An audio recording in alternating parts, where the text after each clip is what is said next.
레위 사람 제사장과 레위의 온 지파는 이스라엘 중에 분기도 없고 기업 없을지니 그들은 여호와의 화제물과 그 기업을 먹을 것이라. 그들이 그 형제 중에 기업이 없을 것은 그들에게 대하여 말씀하신 같이 여호와께서 그들의 기업이 되심이니라. 제사장이 백성에게서 받은 음식은 이러하니 곧 그 드리는 제물의 우양을 물론하고 그 앞 넓적다리와 두 볼과 위라 이것을 제사장이 줄 것이요 또 너희 처음 된 곡식과 포도주와 기름과 너희 처음 끈 양털을 네가 그에게 줄 것이니 이는 네 하나님 여호와께서 내 모든 지파 중에서 그를 택하여 내시고 그와 그의 자손으로 영원히 여호와의 이름으로서 섬기게 하셨음이니라. 제사장을 성별하는 제사장이 거룩히 구별되는 규례 중에 첫 번째가 바로 기업과 응식에 관한 겁니다. 이방민족의 제사장들은 이렇지를 않죠. 이방민족의 제사장과 완전히 구별되는 게 뭐냐면 기업이 없어요. 뭐 이방민족의 제사장들이야 기업이 있건 뭐 아무 상관없지만은 이스라엘 백성들에 있어서의 제사장은 기업이 없어요. 땅도 없고 다른 어떤 기업, 목장도, 목축업을 하는 것도 아니고 전혀 기업이 없고 그리고 백성들이 처음 익은 열매, 처음 익은 소득 이것으로 제사장들의 응식으로 줍니다. 그걸 먹고 살죠. 이유는 첫 것은 다 하나님의 것이라고 바로 그 애굽에서 해방받을 때 그 애굽의 장자들을 다 멸하잖아요. 첫 것을 전부 죽이죠. 그리고 이스라엘 백성 첫 새끼나 첫 아들은 하나님께서 멸하지 않고 살려놓습니다. 그리고 이제 그 첫 것을 다 하나님의 소유라고 그렇게 명해놓고 그것을 누구에게 주느냐는 기업이 없는 레위 자손, 제사장파에게 주는 겁니다. 그것이 아주 이방 민족과는 판이하게 다른 그런 규례죠. 그러니까 그런 것들을 통하여 저 민족들은 완전히 우리와 다르다. 그걸 구별을 해서 그렇게 해서 거룩하게 성별하는 것이 바로 제사장에 대한 성별 규례 중에 하나였습니다. 그리고 역시 이 제사장들은 항상 그 자손으로 영영이 계속 여호와의 이름으로 서서 섬기게 해라. 항상 영원토록. 바로 그것이 이제 영원한 제사장이신 그리스도에게 와서 영원한 제물로 죽으시고 영원 성전에서 영원한 제사장이 되어 섬기실 그리스도의 모형으로 보여준 것입니다. 그 다음 이제 그 밑에서 두 번째 줄 보면 응식이란 말이 나오죠. 응식이란 말이 나오는데 그것이 미시파트라는 말이에요. 히브리어로. 그런데 그건 특권, 양식, 특권이나 양식이라는 그러니까 제사장들만이 누릴 수 있는 특권으로 누릴 수 있는 양식. 일반 성도들은 일반 백성들은 먹어서는 안 되죠. 첫 열매나 첫 새끼는 절대 일반 백성이 가지거나 먹어서 안 되지만 제사장들에게는 그걸 먹고 누릴 수 있는 특권을 주었어요. 그래서 그걸 응식이라고 우리나라 말로 그렇게 번역을 했습니다. 그 다음 넘어가서 1151페이지 18장 6절 8절 택하신 곳에 이른 레위인은 여호와를 섬길 수 있다고 합니다. 이스라엘 온 땅 어느 성에서든지 거하는 레위인이 간절한 소원이 있어 그 거한 곳을 떠나 여호와의 택하신 곳에 이르면 여호와 앞에 선 그 형제 모든 레위인과 일반으로 그 하나님 여호와의 이름으로 섬길 수 있나니 그 사람 응식은 그들과 같을 것이요 그 상속산업을 판 돈은 이 외에 그에게 속할 것이니라. 아닙니다. 역시 온 땅 레위 지파들이 이제 가나안 전역에 그 레위 자손들이 거하는 도성들이 이렇게 있어요. 도성만 살 거처를 줘야 하니까 이게 줬는데 그들이 이제 예루살렘에 오면 예루살렘에서 하나님을 섬길 수 있는 자격이 있어요. 레위 자손이니까. 그래서 이제 그런 것들도 이제 하나의 제사장 특권으로 주어지게 됩니다. 그렇게 해서 구별을 하게 되고요. 그리고 밑에서 네 번째 줄 보면 줄 바꾼데 1151페이지. 이상에서 모세가 한 제사장 성별에 대한 규례는 택함을 받은 성도를 대신하여 하나님 여호와를 섬겨주시려고 영원한 제사장으로 오실 예수 그리스도에 대한 표로서의 모형과 그림자다. 항상 우리가 이제 그 섬김이란 말, 섬긴다, 봉사한다, 섬김, 하나님을 섬긴다, 경외한다, 이런 게 많잖아요. 근데 이제 우리들은 보통 어떻게 생각하냐면 우리가 직접 하나님을 섬긴다라고 자꾸 생각하는 거예요. 우리가 직접 하나님을 섬긴다. 우리는 직접 하나님을 섬기는 것이 아니라 이스라엘 백성도 여기 6절이나 7절이나 초막들 또 모든 규례, 제사드린 규례 이런 거 누가 했느냐면 제사장들이 했거든요. 제사장들. 이 제사장들이 했는데 오늘 우리도 우리가 직접 하나님을 섬기는 게 아니고 바로 우리의 왕 되신 예수 그리스도가 이렇게 죽으시고 부활하시고 재림하신 그리스도가 우리를 대신해서 하나님을 섬기시는 겁니다. 섬기는 거예요. 그러니까 우리가 섬기는 것이 아니라 우리의 대제사장이신 예수 그리스도가 우리를 대신해서 섬기신다. 그걸 하나님이 받으시는 거라 말이야. 우리가 섬기는 걸 받는 게 아니에요. 여러분들 보통 이제 부흥사들이 되게 그런 말 많이 하잖아요. 하나님 앞에 드리는 연보는 절대 그냥 호주머니에서 그냥 꺼내가지고 우리가 드리는 거 아니야. 항상 제일 깨끗한 돈, 11조 바치려면 은행에서 제일 깨끗한 돈 바꾸다가 봉투 반드시 깨끗이 담아가지고 그렇게 해서 연보를 해라. 그래야 정성이 들어가고 그래야 하나님이 드신다 이제 이런 식의 얘기거든요. 그런데 우리 교회는 그 새가 아니도 낡아졌어도 좀 째졌어도 상관없어요. 많이만 갖다 넣으면 됩니다. 왜냐하면 우리가 쓸 거니까 하나님께 드리려고 하는 게 아니라 우리가 쓸 거예요. 우리 여기 정지세도 내야 되고 수세도 내야 되고 그러니까 우리가 쓸 거니까 째졌어도 그냥 10,000원은 다 쳐주거든요. 상관없어요. 이게 참 그런 식. 그래서 이제 무속적 기질을 발동시키는 거예요. 우리 성도들 인간 안에 있는 무속적 기질이 있잖아요. 우리 인간에는 기본적으로. 그걸 잘 채색해서 아주 기독교 신앙화는 아주 묘한 장난을 많이 하게 돼요. 거기에서 벗어나서야 돼요. 거기에서 깨끗이 벗어나서 정말 우리가 예수를 그리스도로 믿는 예수를 그리스도로 믿는 이게 우리에게는 가장 직접적으로 가장 중요한 거예요. 우리 예수를 그리스도로 믿는 거예요. 예수를 그리스도로 믿는다는 말은 예수가 내 대신 하나님을 섬겨주는 대제사장으로 믿는다. 우리를 또 공의로 다스려 주시는 왕으로 믿는다. 우리에게 참 진리를 가르쳐 주시는 선지자로 믿는다. 그 말이거든요. 그러니까 우리는 예수를 그리스도로 믿는 것 이외에 다른 거이 없어요. 그것만 철저히 믿어지면 되는 거예요. 그게 제일 완벽한 신앙이고 그게 믿어지면 하나님은 여호와이심이 확실한 거니까 그래서 하나님 여호와를 경외하고 섬기게 되는 건데 그 섬기는 것이 바로 예수 그리스도께서 그리스도의 이름으로 섬기는 거다. 예수 그리스도를 믿지 않고 하나님을 섬기는 건 말이 안 되는 거죠. 그러니까 유대인들이 지금도 하나님 여호와를 경외하는데 그들은 예수 그리스도를 통해서 하나님 여호와를 경외하는 게 아니라 자기들이 직접 인간 제사장, 레위자손들, 제사장들을 통해서 그렇게 섬기는 거죠. 예수 그리스도를 통해서 섬기는 게 아니라 그것이 우리와 다른 거다. 현재 유대인들이 하나님 여호와를 경외하는 것. 그들이 하나님 여호와로 알고 경외하는 건 틀림없죠. 성경에 있으니까, 구약에 있으니까.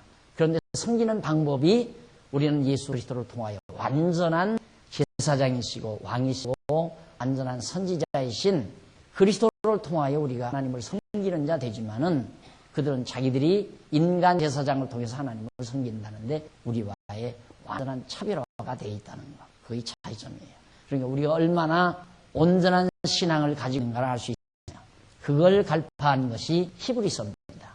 히브리서가 그걸 강하게 이제 우리에게 전해주는 것이 바로 히브리서 내용인데 바로 우리의 영원한 제사장이시요, 영원한 왕이시요, 영원한 선지자이신 그리스도로 영접하고 사는 것이 우리의 행복이죠. 살 때 신앙에 있어서 무속적인 요소를 절대 가미시키지 마십시오. 어떤 경우나 무속적인 요소, 그건 전혀 통하지 않는 거다. 그리스도를 통해서 우리는 하나님을 섬기는 자다. 그러니까 내 정성은 부족해도, 내 정성이 부족해도 예수 그리스도의 제사가 완벽하니까 하나님은 그 섬김을 받으시는 거예요. 그리고 예수를, 그리스도를 믿는 나를 그리스도는 용서하시고 이해하시고 덮으셔서 당신의 거룩한 백성으로 인쳐주시고 그런 겁니다. 자, 이렇게 이제 가르쳐드리면 어떤 분은 그러고 이제 반말을 하고 이 얘기를 해요. 그럼 뭐 아무렇게나 살아도 되느냐? 그럼 예수가 다, 예수 그리스도께서 다 대신 다 해주니까 우리는 뭐 아무렇게나 하고 살아도 된다는 얘기냐? 그렇게 역으로 말하는 사람들이 있어요. 그게 얼마나 어리석은 말을 내가 자주 입증을 해주죠. 우리가 예수 그리스도의 이 놀라운 은총을 깨닫게 되면요, 사람이 가장 아름다워지고 가장 푸근해지는 가장 중요한 요소는 감동이에요. 감동. 사람이 감동을 받았을 때만큼 순수해지고 아름다워진 때가 없어요. 그런데 예수 그리스도를 통한 감동이야말로 우리를 가장 아름답고 순수하게 만들어가는 힘을 가지고 있습니다. 그래서 좀 더 예수 그리스도의 구속의 은총에 의해서 사악한 마음도 부드러워지게 되고, 또 내 속에 있는 모든 탐악도 사라져가게 되고, 미움과 증오도 없어지게 되고, 그래서 감사와 평강과 기쁨이 우리의 마음속 깊이 하나하나 자리 잡아가게 된다. 그래서 이제 실제로 정말 우리의 삶이, 우리의 모습이 점점 달라져 가게 된다는 건 뒤따라오는 거예요. 그게 바로 예수 그리스도의 구속의 은총의 능력에 의해서, 사랑의 힘에 의해서 그렇게 되어져 가게 되는 것이다. 그러니까 하나님께서 우리를 거룩하게 하시는 건 오직 예수 그리스도를 통해서, 또 섬기는 또 예수 그리스도를 통해서 섬겨 주신다는 얘기입니다. 그 다음 이제 넘어가서 1152페이지 양쪽 가로 4번 선지자 성별구 규례.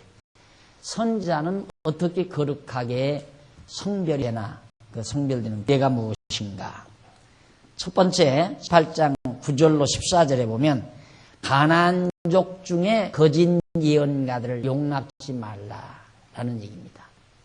이것이 이제 거룩한 성별 규례예요. 가나안 족속 이스라엘 백성들이 이제 가나안 땅 들어갈 거 아니에요. 들어가면 거기에는 온갖 선지자들, 거짓 선지자들이 잔뜩 자리 잡고 있어요.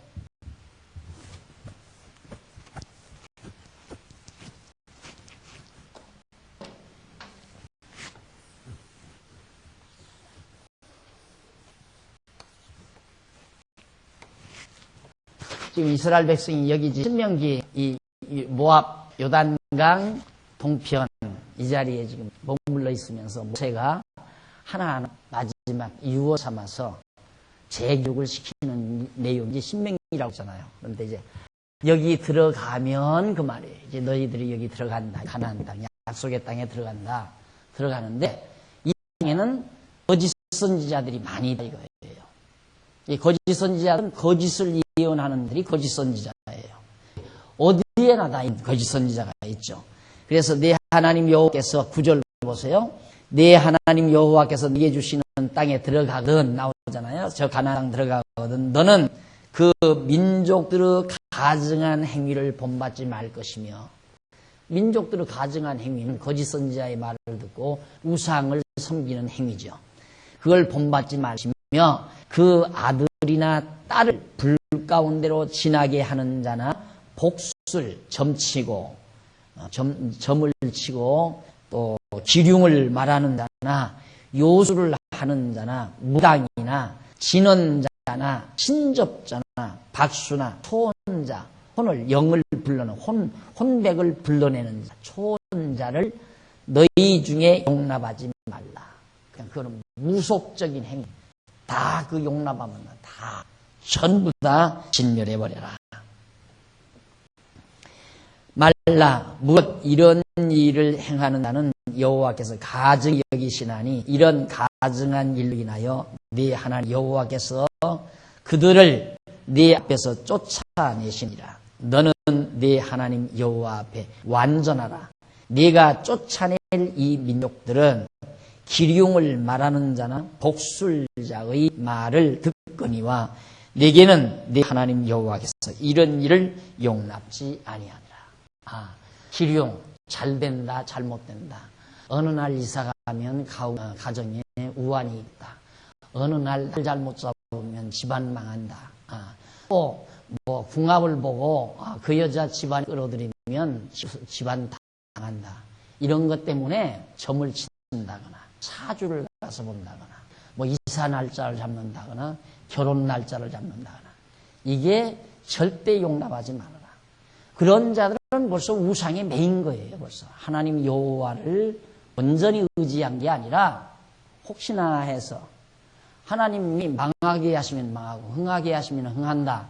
망하고 흥하는 것이 전부 하나님의 주권적인 능력 손에 달려있다는 것을 확실히 믿으면 무엇 때문에 그런 무당들에게 점치는 자들에게 사주 보는 자들에게서 그런 걸 보고 뭐 몇 년도에 피겠다. 언제쯤간 좀 기울겠다. 이 가정이 우환이 일겠다.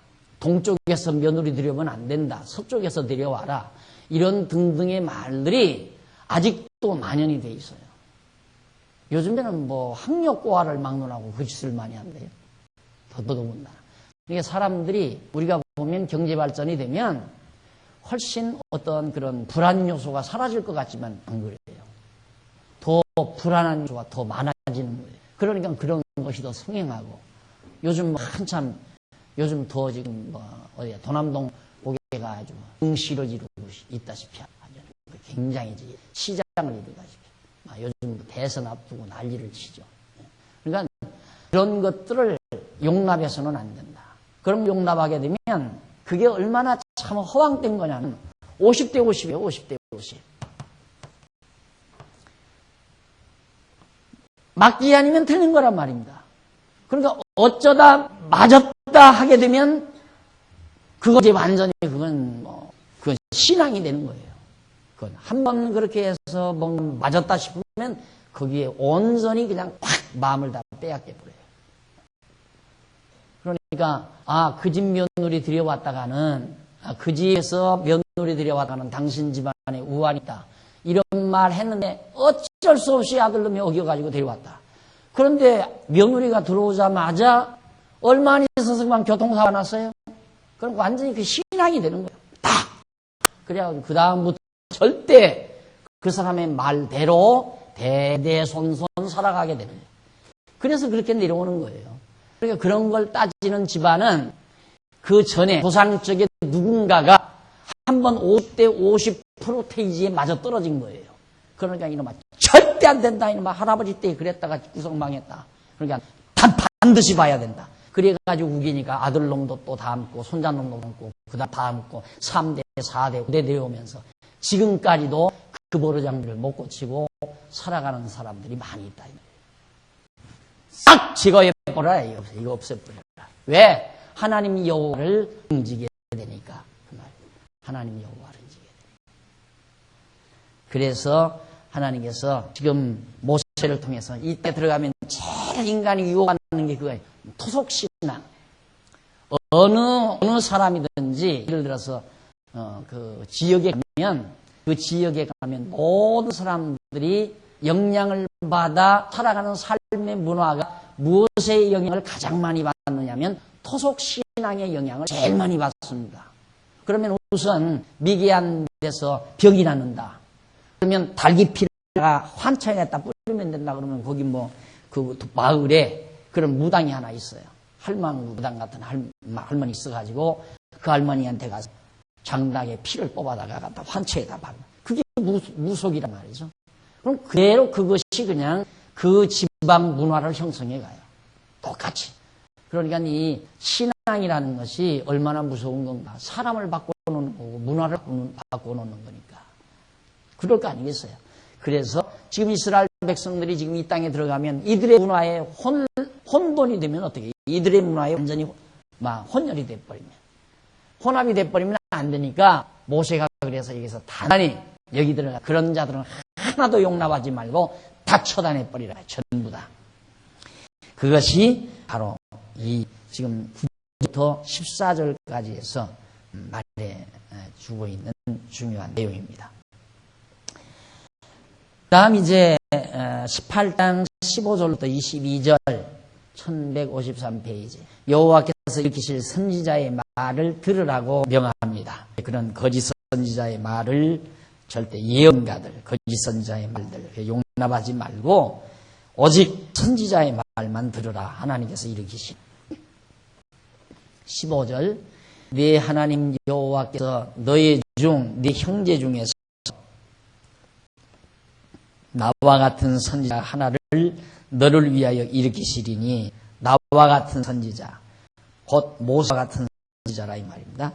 하나를 너를 위하여 일으키시니 너희는 그를 열지니라. 이것이 곧 네가 총회의 날에 호렙산에서 너희 하나님 여호와께 구한 것이라. 곧 네가 말하길 나로 다시는 나의 하나님 여호와의 음성을 듣지 않게 하시고 다시는 이 큰 불을 보지 않게 하소서. 두렵건대 내가 죽을까 하나이다 하며 여호와께서 이스라엘에 이르시되 그들의 말이 옳도다. 내가 그들의 형제 중에 너와 같은 선지자 하나를 그들을 위하여 일으키고 내 말을 그 앞에 두리니 내가 그에게 명하는 것을 그가 무리에게 다 고하리라. 무릇 그가 내 이름으로 고하는 내 말을 듣지 아니하는 자는 내게 벌을 받을 것이요 내가 고하라고 명하지 아니한 말을 어떤 선지자가 만일 방자의 이름으로 고하든지 다른 신의 이름으로 말하면 그 선지자는 죽임을 당하리라 하셨느니라. 내 역시 심중에 이르기를 그 말이 여호와의 이신 말씀인지 우리가 어떻게 알리요 하리라.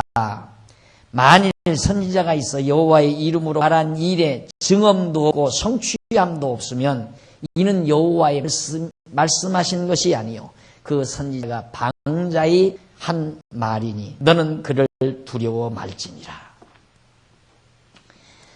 무슨 얘기냐면 하나님께서 반드시 이 땅에 들어가면 모세와 같은 선지자 하나를 일으키시겠다 이거예요. 주시겠다. 그러니까 그 선지자의 말을 들으라. 왜냐하면 시내 산에서 여호와께서 직접 백성들에게 말할 때 백성들이 막 무서워가지고 막 다 피했잖아요. 그러니까 절대 우리로 하여금 직접 하나님의 말씀을 직접 듣지 말게 하고 모세 당신이 다 듣고 와서 당신이 우리에게 말을 해달라. 하나님의 말씀을 그렇게 말한 것을 하나님이 옳게 여겨요.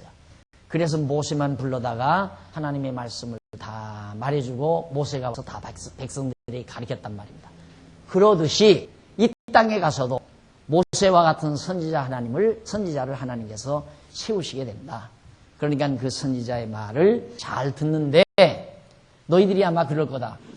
어떻게 하나님께서 보내신 선지자인 줄을 뭘로 압니까? 라고 그렇게 의심을 하지만 그 증표는 하나님이 세우신 증표는 반드시 하나님이 말씀한 그 말씀에 대한 증거된 어떤 검증이 있단 말이에요.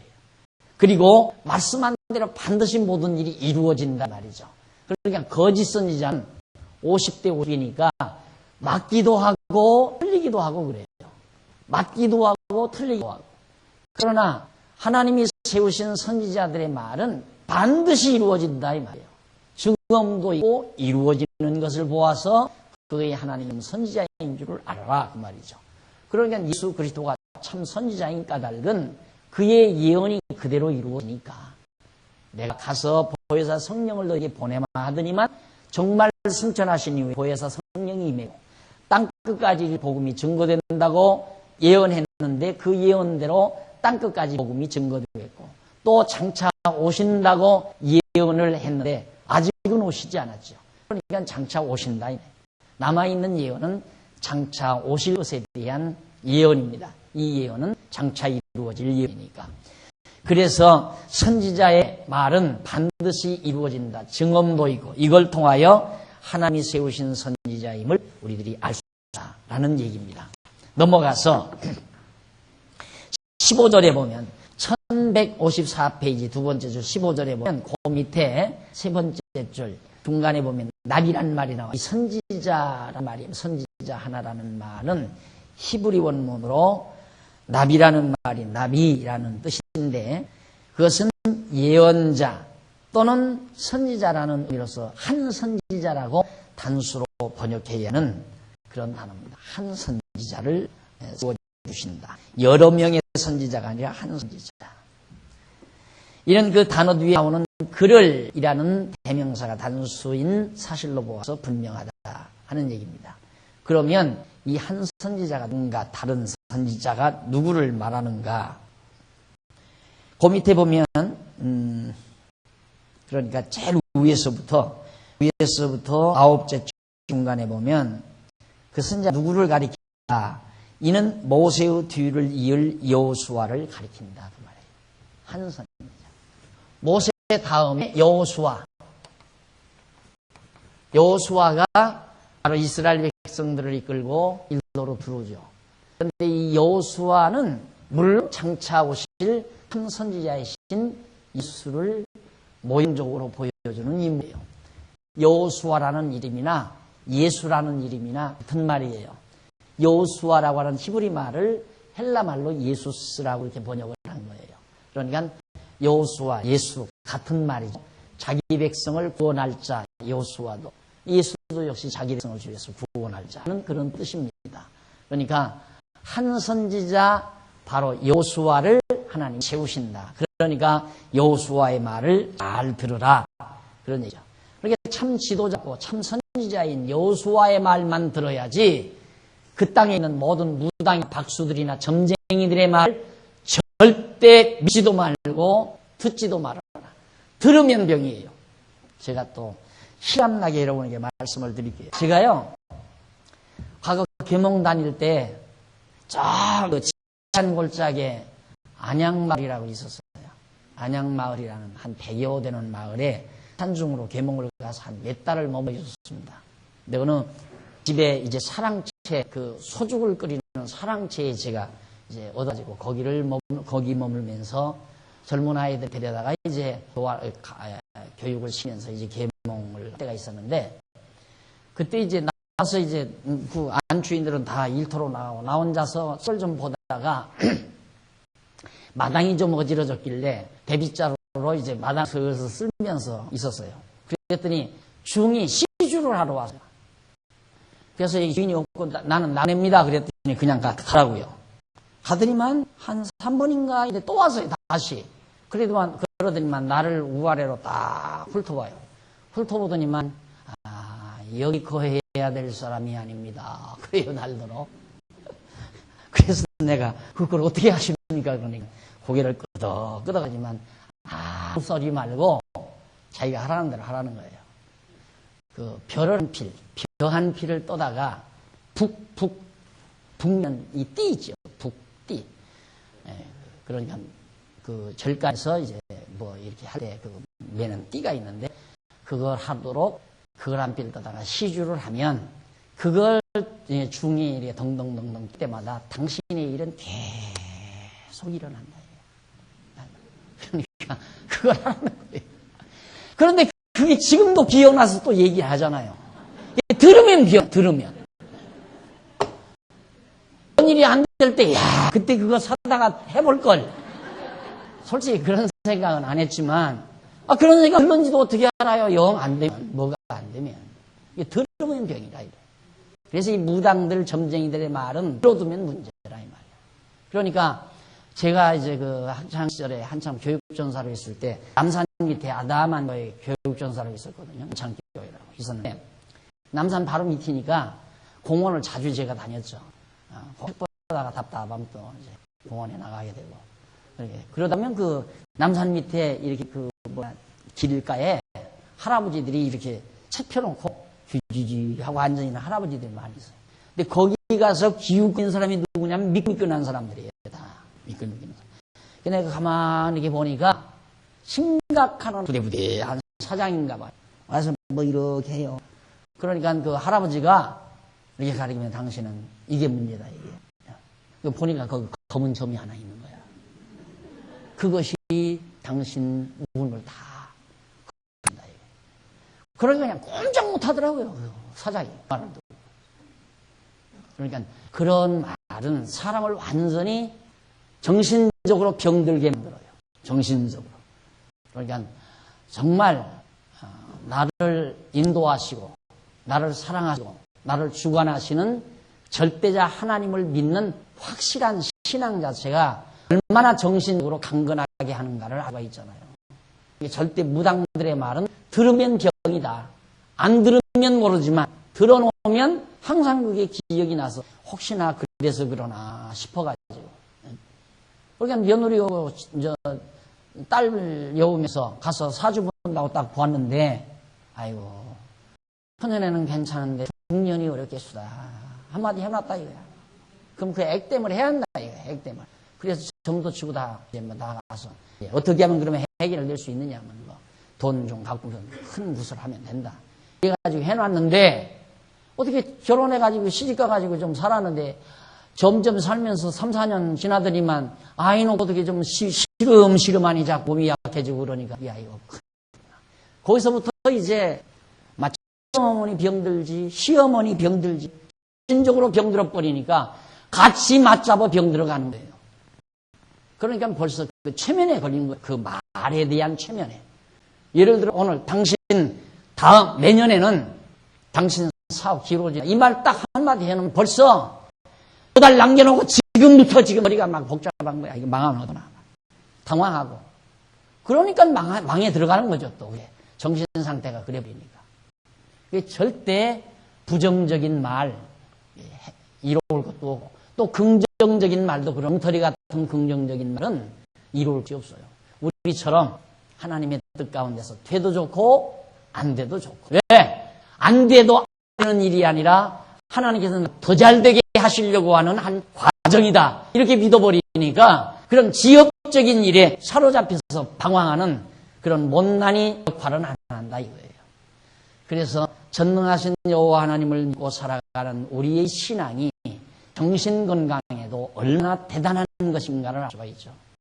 그래서 저거 절대 다른 무당들, 분쟁이들 이런 사람들의 말을 절대 듣지 말아라. 한 선지자의 말만 들어라. 여호수아의 말만 들어라 그 말이에요. 그래서 거기 보면 위에서부터 1114페이지 위에서부터 7째 줄 앞부분. 그러니까 본문은 하나님 여호와께서 모세와 같은 한 선지자를 이실 것이니까 그 말을 들으라는 내용. 그렇다면 모세와 같은 선지자는 누구를 가리키는 것일까? 이는 모세의 뒤를 이을 여호수아를 가리킨다. 그 이유는 여호수아가 이스라엘 지도자가 된 후에는 모세와 같은 선지자가 일어나지 못하였다고 했기 때문이다. 신명기 44장 10절. 모세는 여호와께서 대면하여 알던 자이고 애굽에서 이적과 기사와 큰 능력과 위엄을 행한 자이다. 이러한 모세와 같은 선지자가 여호수아가 지도자가 된 후에는 일어나지 못하였다고 하였다. 그러니까 모세와 같은 선지자인 여호수아 이후에는 선지자가 안 일어나요. 그래 나온 것이 이제 중간에 뭐 엘리야, 엘리사 선지자 나오고 그 뒤에 이제 이사야, 에레미야, 에스겔 나오고 한참 지나서야. 그전에는 선지자가 없어요. 모세와 같은 선지자가.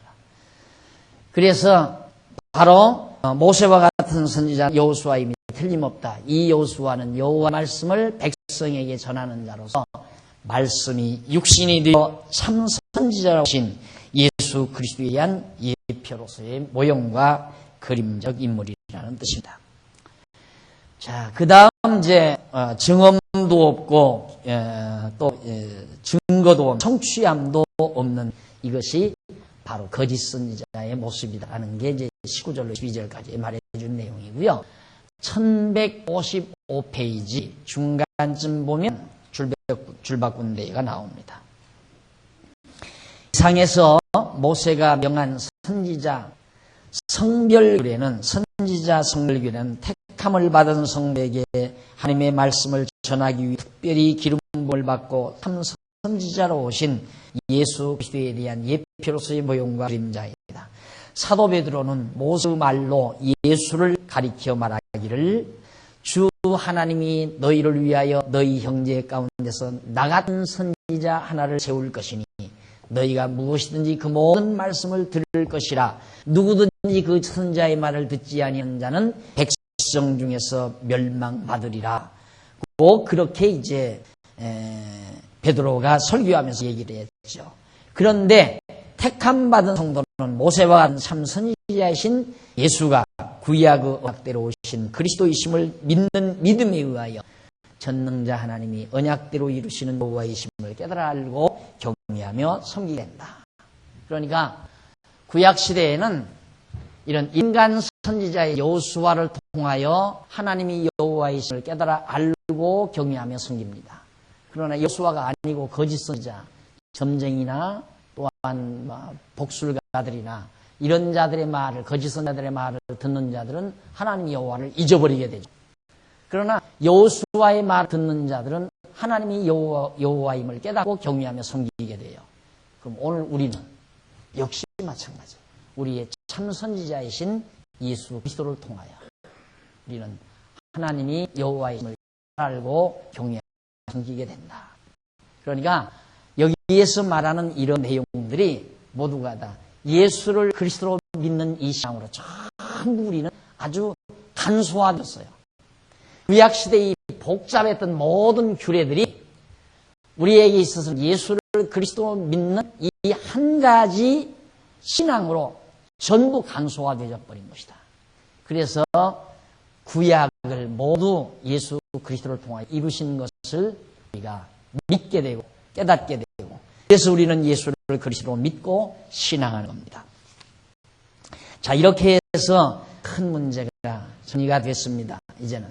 그래서 1155페이지 밑에서 세 번째 줄을 보면, 자, 이쯤 됐으면 이제 우리는 여기서 지금까지 앞에서 살펴본 내용을 종합적으로 간략하게 총정리하면서 다음에 계속 내용과 논리를 연결해야 할 필요성이 있습니다. 그동안 16장 18절에서부터 18장은 모세가 이스라엘 자손의 지도자를 성별하는 규례를 명하는 내용이었죠. 그러니까 재판장, 그 다음 왕, 재판장, 그 다음 제사장, 선지자 구별하는 그런 성별 규례였습니다. 그 이전 12장에서부터 1156페이지 중간쯤 보면 신명기 12장부터 18장, 지금 우리 여기까지 지금 18장 공부했죠. 12장부터 18장까지는 모세가 이스라엘 자손에게 여호와께서 명하신 규례에 대하여 교훈한 내용이죠. 이 규례에 대해서. 그러니까 이스라엘 백성들이 가나안 땅 들어가서 지켜야 될 모든 규례. 그러니까 앞에서는 백성들이 거룩하게 되는 규례. 백성들은 어떻게 거룩하게 해지는가? 먹는 것.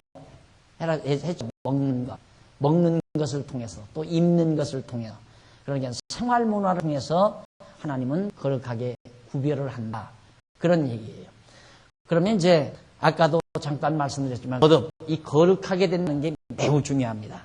거룩이란 무엇인가? 책도 제가 토막글도 썼지만은 거룩이 도대체 뭐냐? 거룩.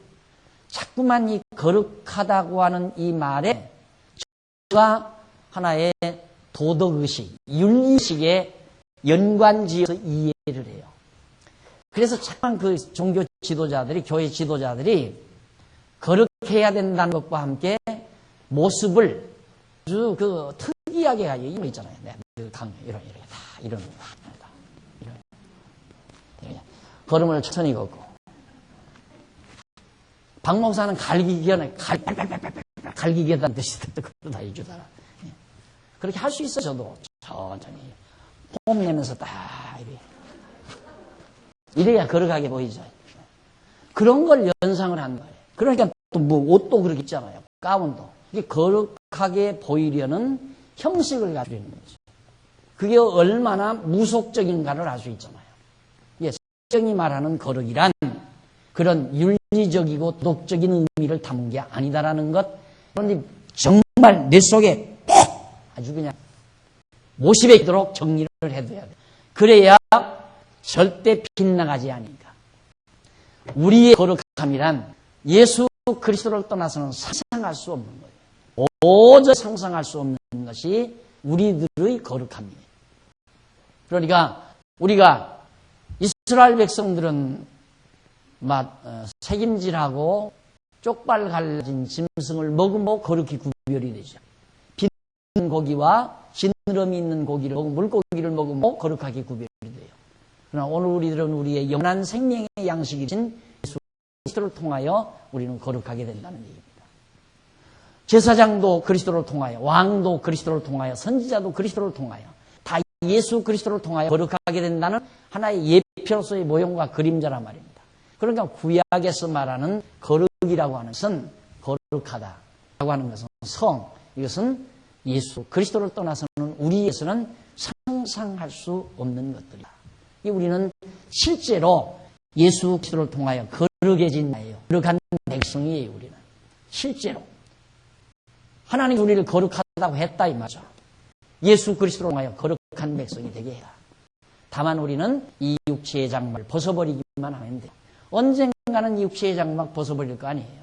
우리의 육체의 이 장막 때문에 우리는 때때로 화도 나고 때때로 시기 질투도 생기고 육체의 장막 때문에 이 육체의 장막 때문에 실수도 하고 이런 건 벗어버리게 돼 있어요. 반드시 없어지고 낡아지게 돼 있어요. 겉사람은 후패하고 낡아지지만 속사람은 날로 새로워지게 돼 있다 이 말입니다. 그러니까 거룩해진다는 건 이미 거룩해졌고 실제로 우리 자신에게서는 점점 거룩해져 가고 있고 그럼 언제 완성이 되는가? 육체의 장막 벗어버려야 완성이 되고 육체의 장막. 지금도 아마 내가 그런 얘기까지 다 해줬어. 지금도 가서 그러고 나도 그래요. 아이를 깎으면 가끔은 억지로라도 제일 고난한 때가 우리 집사님들이나 권사님들이 수박 잘라놨을 때 좀처럼 사람들이 먼저 손을 안 대요. 왜 손을 안 대는가? 먹기 좋은 건 가운데 들어있어요. 그러니까 염치 없으니까 가운데 거 뽑을 수가 없잖아요. 누가 먼저 가져가나 보자. 왜? 가운데 것 뽑아보려고.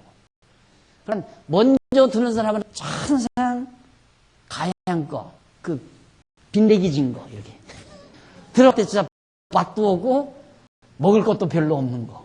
그거에 제일 먼저 있으니까 먼저 들면서 그걸 들어야지 어떻게 가운데서 뽑아내요. 아무리 얌체가 없다 하더라도. 그때 제일 곤란하다고. 그러면 잠깐 기다려봐요. 한 30초. 누가 좀 들어주나 안 들어주나. 성질 급한 나는 30초 이상 못 기다리겠어요. 그럼 내가 덜렁덜렁 집어서 좋은 거 주고 그러다 보면 어차피 껍데기는 나한테 뭐라.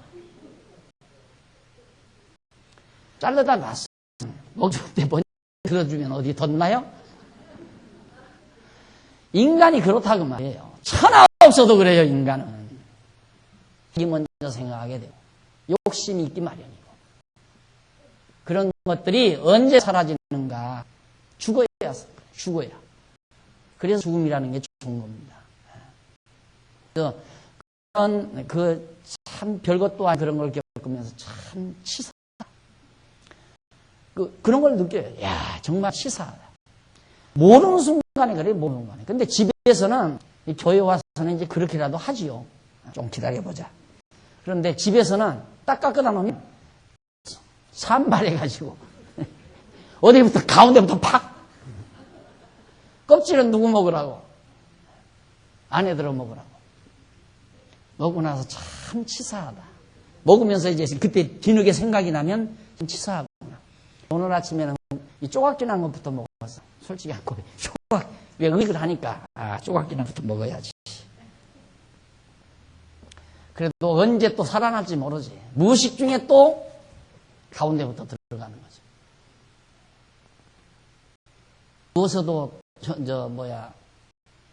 전기불 스위치 내리기 싫으니까 자는 척하고 미리 잠든 척하고 왜 일어나기 싫으니까 가만히 있어 내 끄고 올게 이 말을 하기 싫으니까 이게 다 자기중심이라면 인간이라는 게 그게 언제 사라져요? 이 육신이 있는 한 안 사라진다 그 말이에요. 죽어야 사라지지. 그래서 우리의 실제적인 완전 거룩함은 육신의 장막 벗어버렸을 때 완전 성화가 돼요. 성화. 거룩하게 변화된다 이 말이죠. 착각하지 말고 살아야 돼요. 다만 내가 마음이 편안하고 그리스도의 구속의 은총에 감동해서 마음이 편안하고 행복감이 내 마음속에 채워져 있는 만큼 남을 배려하는 마음이 생겨난다. 반비례로 생겨난다. 정비례하는 거죠. 내 행복만큼 남을 배려하는 마음이 정비례한다. 내 행복감이 80이면 남을 배려하는 마음도 80이 생겨요. 내 행복감이 50이면 남을 배려하는 마음도 50이 생기고, 내 행복감이 30이면 나를 배려하는 마음이 더 앞서요. 남을 배려하기보다 남을 통해서 내가 행복하고자 하는 욕망이 더 강해지고, 그렇게 돼 있습니다. 그러니까 우리가 이처럼 잘 하나님의 말씀을 듣고 배우는 순간 역시 우리는 자꾸만 마음속에 감동이 오잖아요. 아, 예수 그리스도의 구속의 은총을 통해서 내가 거룩해졌구나. 나를 거룩한 명사, 이 추악하고 째하고 치사한 나를 하나님께서는 그리스도를 통하여 거룩하게 해 주셨구나. 이것이 감동으로 다가오면서 감사함이 있고 마음의 평강이 오는 것. 그게 바로 행복감 아니에요? 그것이 강한 만큼 남을 배려하게 된다 이 말이에요. 그러니까 욕심 많은 사람 치고 행복한 사람이 없어요. 행복의 지수가 약해요. 욕심 많은 사람. 욕심이 없는 사람의 행복 지수가 높은 거죠. 그러니까 실제로 이제 조사를 해봤잖아요. 조사를 해봤는데 경제 대국의 국민보다 참 미개한 나라, 오지에 살고 있는 사람들의 행복 지수가 훨씬 높은 말이에요. 훨씬. 왜? 그 사람들은 욕심 부릴 게 없잖아요. 사람이 그렇게 막 열매가 잔뜩 많아도 먹을 것만 따오잖아요. 그날 먹을 것만. 왜? 그 날 가면 또 쓰니까. 이 욕심을 안 부리는 거예요. 또 바다에 가서 비를 잡아다 막 고기가 막 버글버글 해도 그날 요리해서 먹을 것만 딱 잡아가지고 온다 이 말이에요. 우리처럼 막 그냥 고기를 배에다 막 가득 잡아다 갖다 놓고 썩을까봐 얼음 갖다 쟁여놓고 그러고 사는 게 아니라, 그러니까 누가 많이 잡아서 얼음만에다 많이 쟁여놨느냐. 그러니까 훨씬 욕심이 많으니까 행복지수가 약해지는 거죠. 그래서 행복한 사람은 욕심이 사라진다. 욕심이 없어지기 때문에 그래서 남을 배려하게 된다. 그래서 남 보기에 거룩한 모습으로 점점 성화가 되어져 가는 거죠. 그렇죠. 그러니까 성화되는 건 너무 걱정하지 말고, 걱정 안 해도 성화되도록 되어 있으니까. 성화되도록 되어 있어요. 왜? 점점 육체의 소욕이 낡아지니까. 육체가 낡아지니까. 아직 피가 펄펄펄펄 끓을 때는 욕심이 많아요. 욕심이 많아지지만 점점 피가 식어져 가면 욕심이 사라지게 돼 있어요. 욕심 사라지는 만큼 거룩하게 변화되어져 가는 거죠. 쉽게 말하면 익어간다 이 말이에요.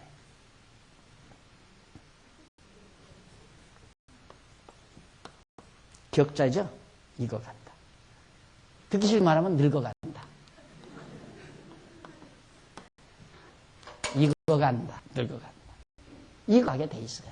열매는 익어가게 돼 있듯이 인간도 출생하면 반드시 늙어가게 있습니다. 걱정하지 마세요. 거룩하게 사는 것 절대 걱정되는 거 아니니까. 하나님께서 이루어 가시는 거예요. 그런데 빨리 걸어가게 되려는 것도, 그러니까 그게 생각이 잘못된 거죠. 빨리 걸어가게 되려면 빨리 자살을 해버려요. 차라리. 살아있는 한 빨리 걸어가게 되지는 게 아니에요. 늙어가는 만큼, 힘이 풀려가는 만큼. 그래서 하나님께서 전부 나이가 들면 팔다리에 힘이 줄어들고 얼굴에도 힘이 줄어들고, 그 다음 눈도 어두워지고 귀도 어두워지고 입맛 점점 사라지게 되고. 왜? 욕심이 점점 없어지게 하시려고. 얼굴에 힘이 빠지니까 눈이 처진다고 지난주일날 내가 가르쳐 드렸잖아요. 지금 여러분 딱 의식해 보세요. 눈이 힘 들어갔으면 눈 안 처질 사람이에요. 그런데 눈에 힘이 하나도 안 들어가 있다. 그 눈에 힘이 안 들어가면 눈떡 부리게 대피죠. 그러다 보니 처지게 돼 있어요. 눈에 힘이 팍 들어가면 아직도 뭔가 팽팽한 거죠. 그러니까 얼굴이 쭈글쭈글해지는 것도 얼굴에 이 근육이 힘이 없어지니까 그러는 거예요. 그래야 거룩하게 되지는 거예요. 주름살도 걱정할 것도 없고, 눈 어두워지는 것도, 귀 어두워지는 것도 모두 다 하나님께서 거룩하게 만들어 가시려는 한 방법이라는 것을 여러분들이 기억하시면서 억지로 속에 들어가서 세속 다 떠나가지고 무력을 떠나고 보이지 않고 염세주의자가 해서 마치 무슨 신선이나 될 것처럼 그게 다 어리석은 인간의 행위들이라 말이에요. 그냥 살아도 다 하나님의 백성들 거룩하게 되도록 있다 하는 뜻입니다. 자, 그 다음 이제 넘어가서 1157페이지 네 번째 좀 큰 타이틀이죠. 윤례에 대한 교훈이죠. 윤례에 대한 교훈. 그 이전 12장부터는 규례에 대한 교훈이었고 12장부터 10장까지는 3 규례. 이게 12장부터 18장까지. 그 다음 이제 4번 윤례. 윤례에 대한 교훈. 이제 19장.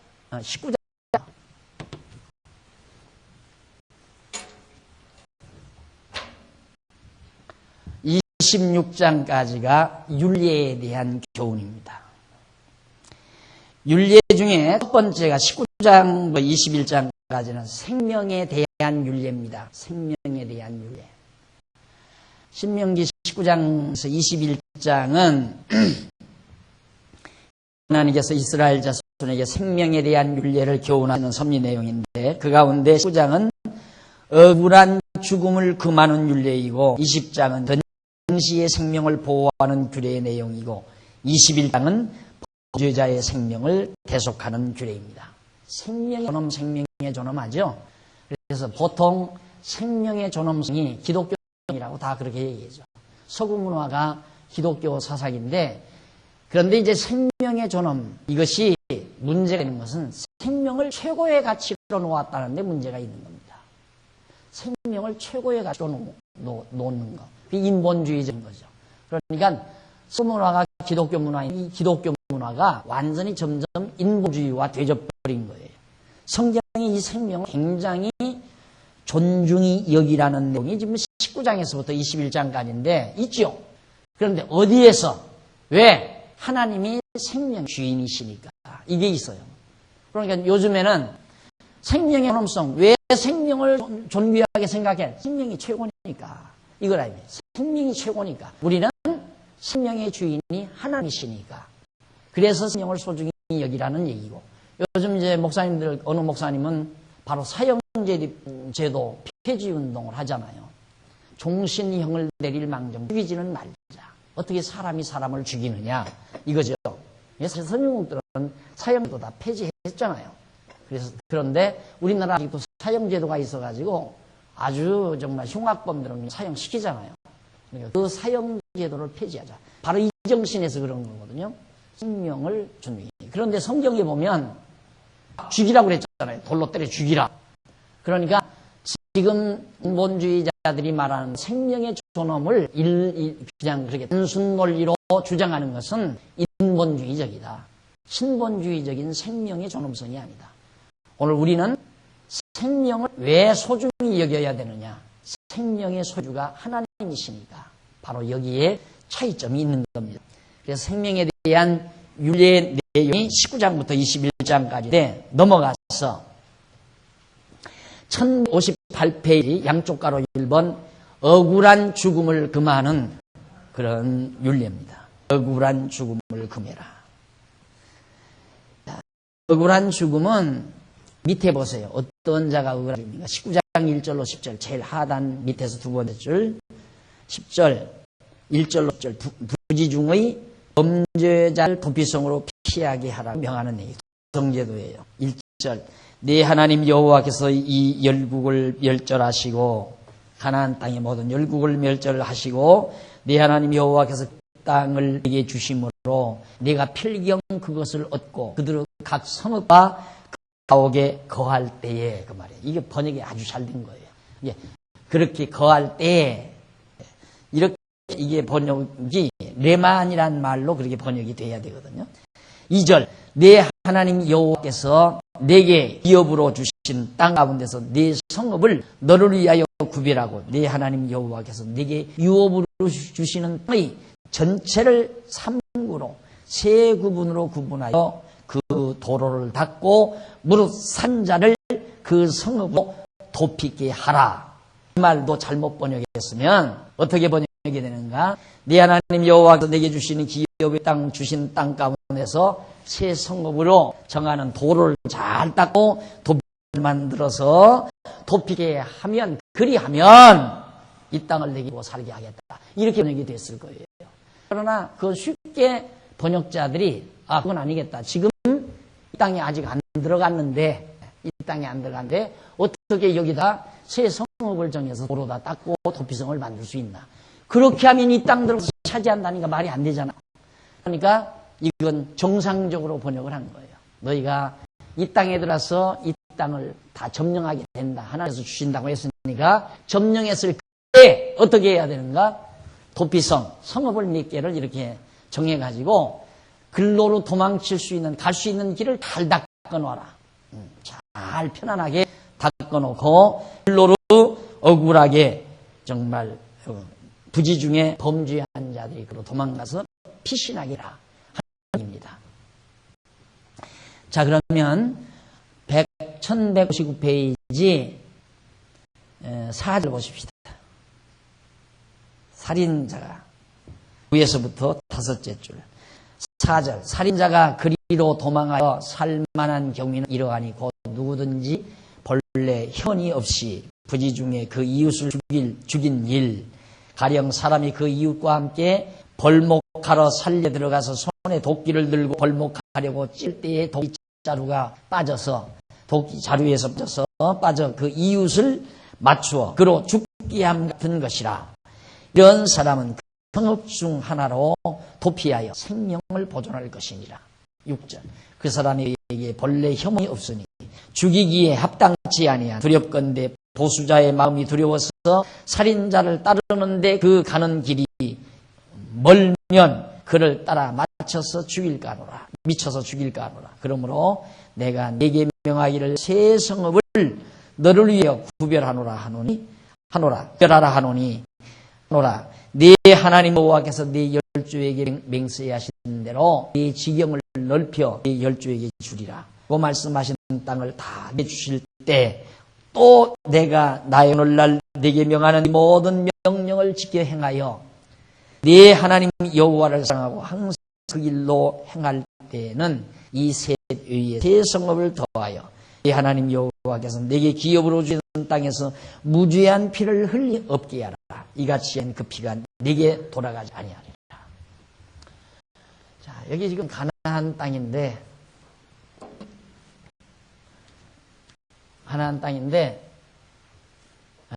도피성이 여기 있고 여기 있다. 그럼 여기서 범죄가 아니라 남 골목을 하다가 도끼 자루고 빠져가지고 그만 그게 맞아서 옆에 사람이 죽었다. 그럼 부지 중에 죽은 거 아니에요. 그러면 사람을 죽였으니까 그 죽인 자의 친척이나 형제들이 가만 놔두겠어요? 그 사람도 죽이려고 하지. 어쨌든 애매히 죽이겠지, 의적으로 죽인 건 아니지. 그럴 때 도망가 이 말이죠. 그러면 이 먼 길 도망을 치려면 마라톤을 해야 되는데 오다가 중간에 잡히면 죽잖아요.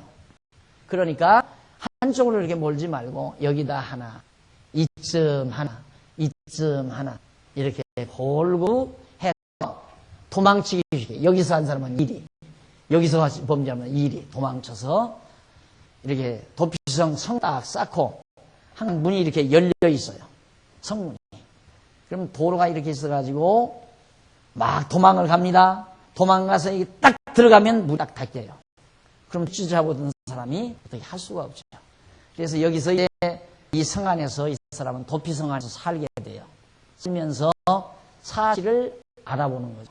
그러면 애매히 고난하면 한동안 여기서 살다가 이 사람들이 죽었거나 안 그러면 그 당시에 제사장이 죽어서 바뀐 이후에 다시 나와서 이제 자유롭게 생활할 수 있도록 그렇게 그래서 정말 애매히 죽음을 당하지 않도록, 그럼 부지 중에 범죄한 자가 죽임을 당하지 않도록 하나님께서 그 생명을 보존해주도록 섭리하셨습니다. 이런 제도가 이방 민족에게는 없어요. 다른 나라에는.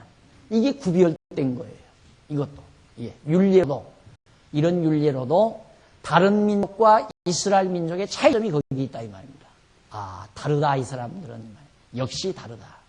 이 사람들은 그게 없죠. 그냥 달겨들어서 때려 죽이면 되는 거예요. 그래서 계속 보복.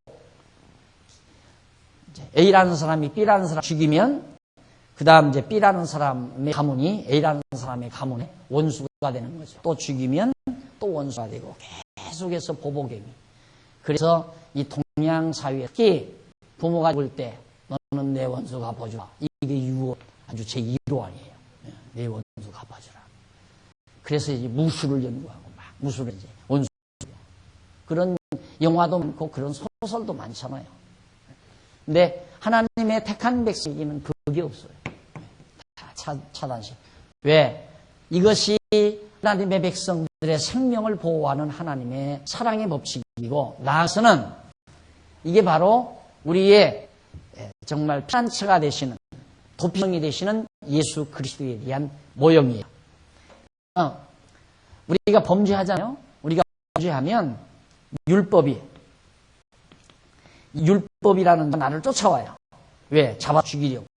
율법은 나를 죽이려고. 죄값은 상이니까 율법대로 내가 범죄한 율법을 범한 죄인을 죽이려고 쫓아오면 나는 어디로?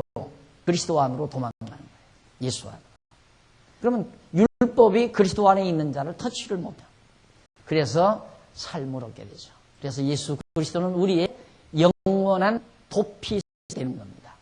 그러니까 그리스도 안에 사는 우리는 어떤 율법도 나를 정죄하거나 나를 죽일 수가 없는 것이다. 여전히 율법 지금 여기서 벨르고 있어요. 딱 나오기만 나와라. 나오면 죽인다 이 말이에요. 그러니까 우리는 어디를 떠나지 말아야 돼요? 그리스도 안을 떠나지 말아야 돼요. 오직 예수 그리스도를 의지하고 그 안에서 사는 것. 이것이 율법으로부터의 진정 자유함이라는 것을 거듭 강조해 드리는 겁니다. 자, 다음 시간 우리 계속해서 그 부분 더 공부하도록 하고 오늘 강의를 여기서 마치도록 하겠습니다. 기도하십시다. 전능하신 하나님 아버지, 은혜와 사랑을 감사합니다. 우리의 영원한 대제사장이 되시고 선지자가 되시며 또한 재판장 왕이 되시는 그리스도께서 우리를 거룩하시고 또 뿐만 아니라 우리의 영원한 도피성이 되셔서 우리로 하여금 죽음에서 삶을 얻을 수 있도록 우리를 보호하시는 하나님의 크신 사랑을 다시 한번 살펴봤습니다.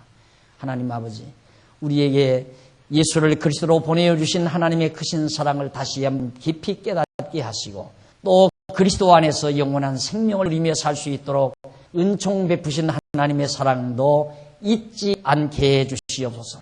그래서 우리 마음이 더욱 푸근해지고 감사함이 넘치고 욕심이 사라지고 그리고 이웃을 배려할 수 있는 너그러운 마음으로 바뀌어져가는 아름다운 성도의 삶이 이루어지도록 역사하시옵소서. 오늘 또 복음을 위하여 함께 선한 일에 동참했습니다. 연보에 동참한 귀한 분들의 손길을 붙드시고 참여하지 못한 자들에도 선한 일을 사모한 열심을 더하시며 이 귀한 일을 통하여 하나님께 영광이 돌려지게 하시옵소서. 예수님의 이름으로 기도드립니다. 아멘.